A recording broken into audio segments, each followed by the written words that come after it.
नवी मुंबईतल्या जेएनपीटी बंदरामध्ये कंटेनर्सच्या रांगा लागल्यात। जवळपास 7500 कंटेनर्स निर्यातीच्या प्रतीक्षेत आहेत। मायक्रोसॉफ्टचं सर्व्हर डाऊन झाल्यामुळे कंटेनर्सची नोंदणी रखडली आहे। कंटेनर गेटमध्ये सोडण्यासाठी अर्ध्या तासाऐवजी 13 ते 14 तास लागतात। तसंच गुजरात ते केरळपर्यंत अरबी समुद्राच्या किनारपट्टीवरही हवेच्या कमी दाबाचा पट्टा तयार झालेला आहे। त्यामुळे मुंबईसह कोकणात मुसळधार पाऊस सुरू आहे। याचा फटका जेएनपीटीतल्या भाजीपाल्याच्या कंटेनर्सना बसतोय।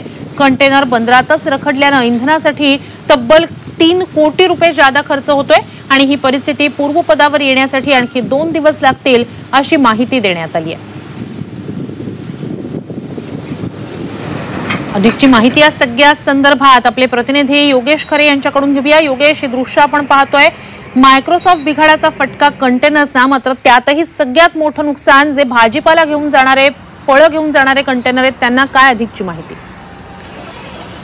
फळं ही नाशिकमधून दुबई आखातामध्ये मोठ्या प्रमाणात निर्यात होत असतात। दररोज हे कंटेनर मुंबई पोर्टला जात असतात।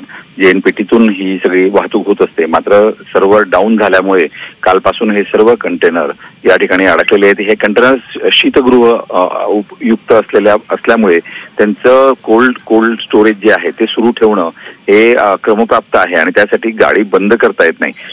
गाडी सतत सुरू ठेवावी लागते, त्यामुळे डिझेलचा खर्च हा सातत्यानं वाढतोय आणि निर्यातीसाठीचा जो काही एकूण फायदा होणार होता तो आता या ठिकाणी एक्सपोर्टर्सला होताना दिसणार नाही। एकूण 14 तास आतापर्यंत विलंब झालेला आहे आणि अजूनही जागच्या जागी हे सर्व कंटेनर्स आहेत, त्यामुळे मोठा फटका हा निर्यातदारांना आणि भाजीपाला उत्पादकांना बसतोय।